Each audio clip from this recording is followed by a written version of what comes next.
Hello, how are you doing today? I hope you're having an amazing, wonderful day. I want to share with you that you are a genius, you are special, you mean the world, and you are loved. Today's topic is how to make your mind work for you. Our mind is one of the greatest assets we have. It's a great, very amazing tool, and it's only beaten by the heart. What organ came first? Well, the heart did. What instrument is more powerful, the brain or the heart? Science has that the heart is 60 times more powerful. We can look at this via electromagnetism. We can see which one is more powerful. Well, if you're not internalizing your mind, the the fact that we can consciously think, do we know where thoughts come? Do we know what is taking instructions, from where our mind is taking instructions? Well, let's just break it down to understand how to make our mind work for us.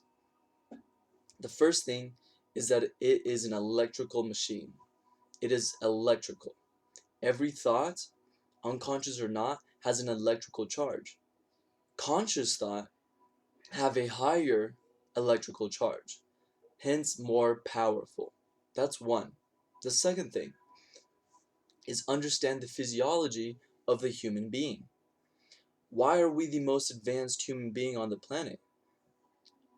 Well, throughout society, throughout evolution, the creator was like, man, I'm kind of getting tired.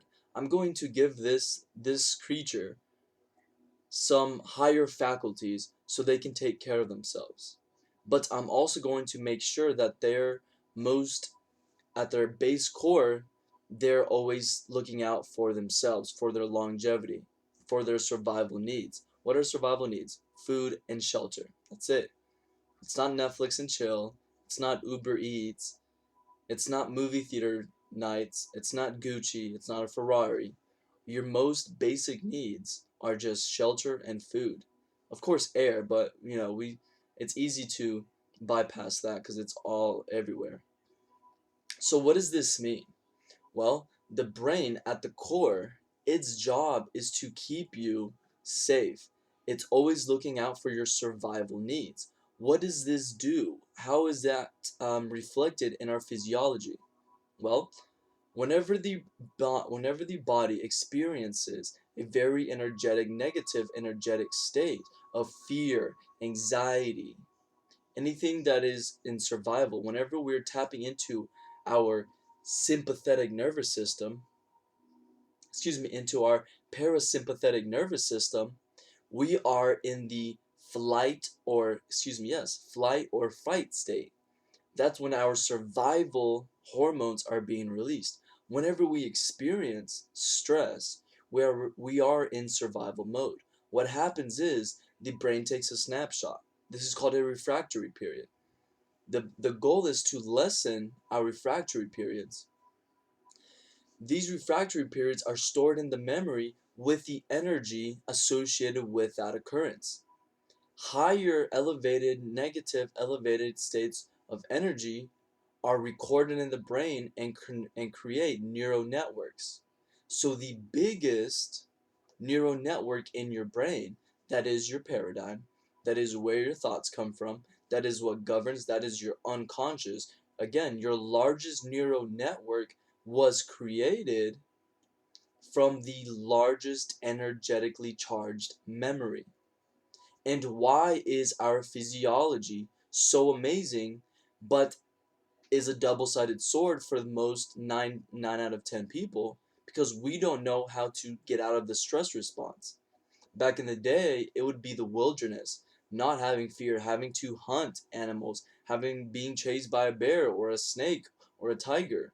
That would shoot off our stress response. Every being, every animal on the planet has a stress response, and its goal is to take you back to equilibrium. Well, the danger is now that we don't know how to get out of that stress response because it's my siblings, it's my coworkers. It's the anxiety of what am I going to do or who am I going to have sexual relations with? or what am I going to do in the future that is causing stress hormones. So what does this mean? That we're constantly repeating this memory that is very energetically charged negatively.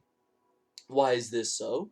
Again, our physiology is built so we are the most intelligent human being because our survival needs are so well met that when the human being is experiencing survive is in a survival mode, the brain is going to better remember these moments, so if in the future they happen again, we know how to take care of ourselves. Well, how to make your mind work for you. The first thing is understand it. Understand how it works. Understand what understand the simple fact that there's unconscious and conscious thought. Understand that it's an electrical instrument. Understand how memories are stored. Understand that the size of the neocortex allows that a thought of the distant future causing stress or anxiety is going to make me feel, embody that future that has not yet occurred. Or on the flip side, a memory, a traumatic memory, a sad memory is going to put me emotionally in that state. Why?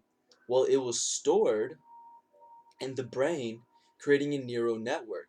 Every experience, every situation in our external world creates a neural network. And every neural network, every experience with our external world has an emotion attached to it. So, what does this mean? Whenever we have a thought, and we're living unconsciously, that thought, it's not just audible in form of words, it's also chemical.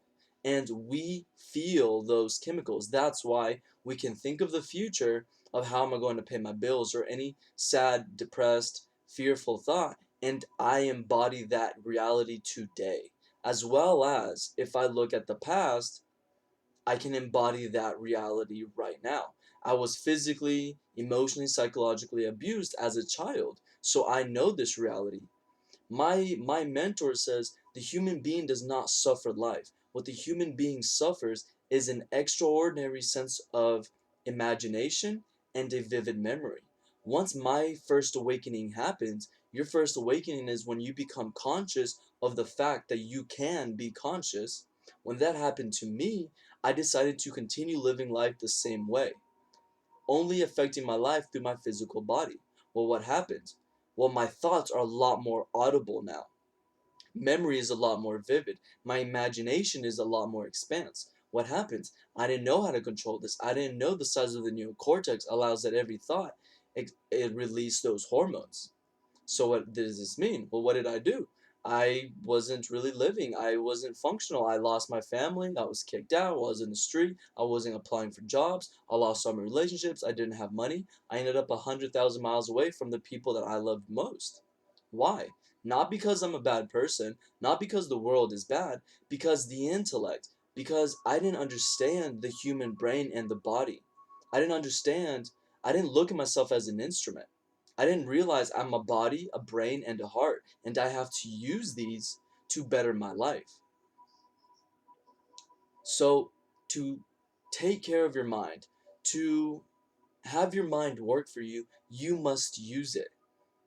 And the quickest way, the most powerful way to take charge of your mind is by letting it go, but not to say being unconscious or simply being conscious of the fact that you can be conscious.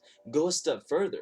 Jump from the second greatest instrument, which is the brain, and go to the most amazing instrument, which is the heart. Electromagnetically, it is 60 times more powerful. If you're living through the heart, if you're creating an elevated emotion, it's not even like quantified. You can't even like calculate how amazing the heart is, because you're not even going to have to think about having to repeat like I once did. I love myself. I love myself. I love myself.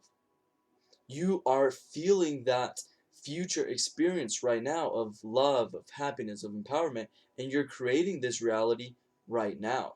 That is what the heart allows you.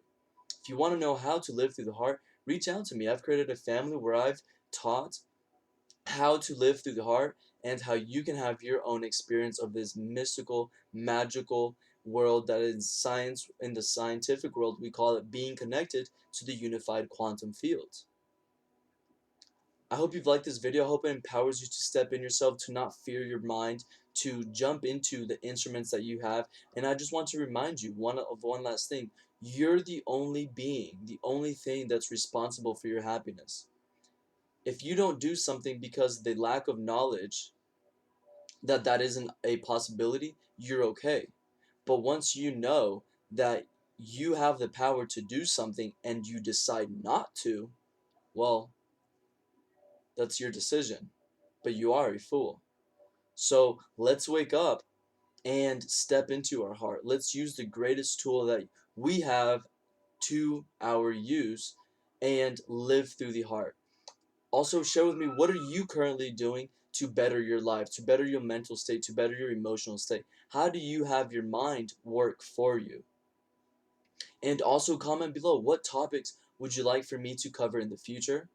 Please comment, share, subscribe, post this video on your social media, share it with your loved ones, family members, mastermind group.